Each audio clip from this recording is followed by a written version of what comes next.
Résumé du livre Des bancs de la fac à l'indépendance financière de Raphaël Carteni.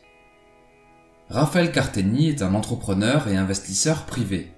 Dans son livre, il présente le parcours qui lui a permis d'être indépendant financièrement. Il ponctue son récit par des conseils pratiques pour investir en immobilier, sur les marchés financiers, mais aussi pour créer son business. En guise de résumé, je vous propose de synthétiser son parcours ainsi que les principes et techniques qu'il aborde. C'est parti.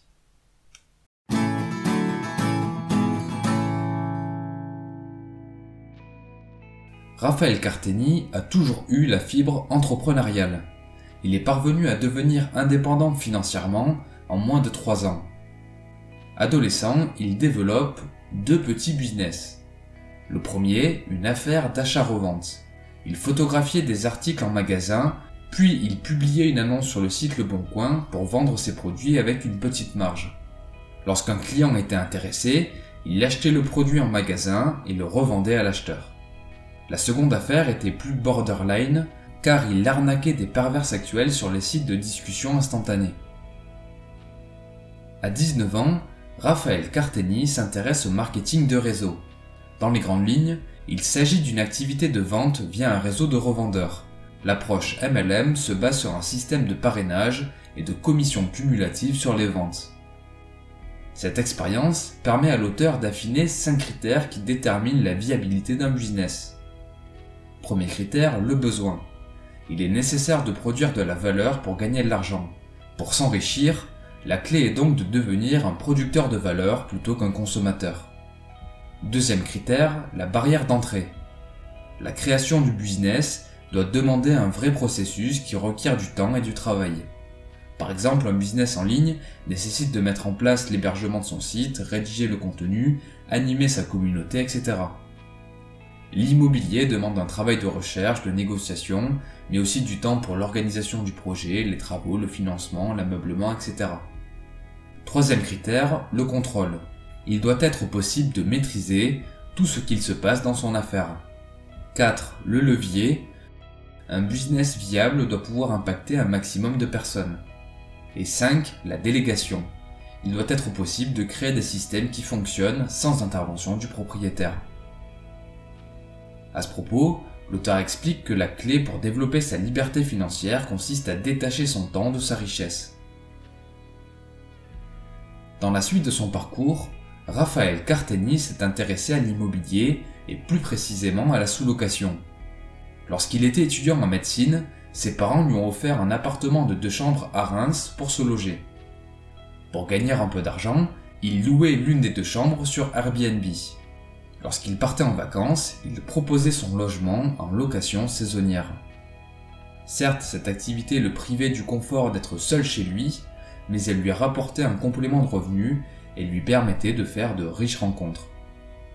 L'auteur retient aussi de cette expérience l'importance de savoir saisir les opportunités.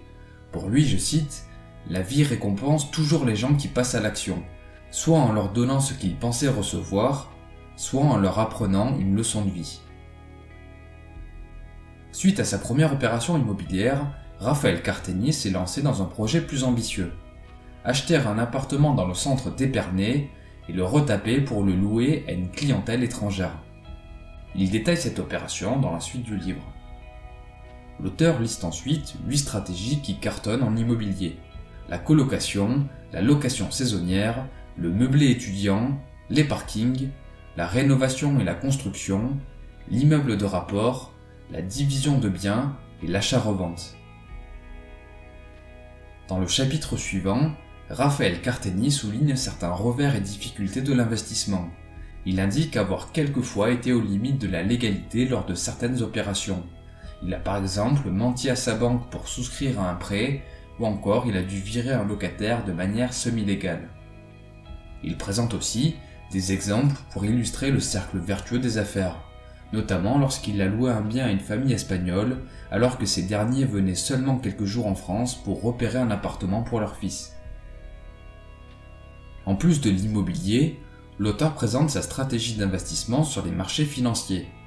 Il suggère d'investir sur des sociétés versant des dividendes afin de récolter année après année des revenus réguliers. Il dispense plusieurs conseils pour mettre en place cette stratégie. Premier conseil, acheter seulement une dizaine de titres de sociétés différentes pour ne pas limiter le rendement. Deuxième conseil, placer ses actions sur un PEA afin de bénéficier des avantages fiscaux. Troisième conseil, investir progressivement. Il vaut mieux renforcer ses lignes de portefeuille régulièrement pour moyenner le prix d'achat des actions dans le temps. Dans la suite de son parcours d'investisseur, Raphaël Carteni s'est intéressé à la création de business en ligne. Il a développé le site Club Médecine pour aider les étudiants à passer le concours de médecine en première année. Selon l'auteur, un business sur le web possède plusieurs avantages.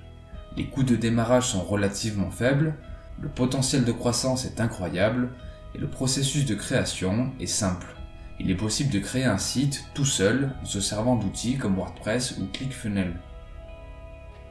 Pour réussir une entreprise en ligne, la clé est de passer à l'action le plus rapidement possible pour rédiger le contenu, travailler son marketing et son référencement afin d'être visible aux yeux des internautes. Pour pérenniser son business, il conseille aussi de ne pas attendre pour créer son premier produit en ligne. Pour ce faire, il recommande de mettre en place un questionnaire très ciblé et de le diffuser à ses visiteurs afin de recueillir leurs attentes et développer un produit qui leur correspond. Il propose de qualifier 5 caractéristiques. Le profil de l'audience, la principale difficulté et frustration qu'il rencontre, les conséquences de ce problème, la solution miracle qui répondrait à cette problématique et le résultat final qu'il souhaite atteindre. Raphaël Carteni explique ensuite qu'il y a aujourd'hui 3 stratégies de monétisation d'un site internet. Mettre de la publicité, promouvoir les produits des autres pour toucher une commission, l'affiliation, ou encore vendre ses propres produits. D'après son retour d'expérience, c'est principalement la vente de produits qui génère une grosse partie du chiffre d'affaires. La clé consiste donc à acquérir des prospects et les convertir en clients par l'intermédiaire d'un tunnel de vente. En ce sens, le plus gros actif d'un business en ligne est le nombre d'adresses e-mail qu'il parvient à collecter, car cela représente le nombre de clients potentiels. L'auteur illustre ses propos en prenant l'exemple de son business Club Millionnaire, avec lequel il vend des formations en ligne. Dans la suite du livre, Raphaël Carteni développe plusieurs principes entrepreneuriaux en s'appuyant sur des situations qu'il a vécues durant son parcours. Premier point, un entrepreneur résout des problèmes. Sa mission est de rendre heureux ses clients en comblant une demande ou un besoin. Deuxième point développé, ne pas avoir peur de l'échec et du regard des autres. D'une part, la peur de l'échec représente souvent un puissant frein au fait d'entreprendre. D'autre part, la mentalité et la politique française ne seraient pas en faveur des entrepreneurs, en particulier à cause de la fiscalité confiscatoire et assassine.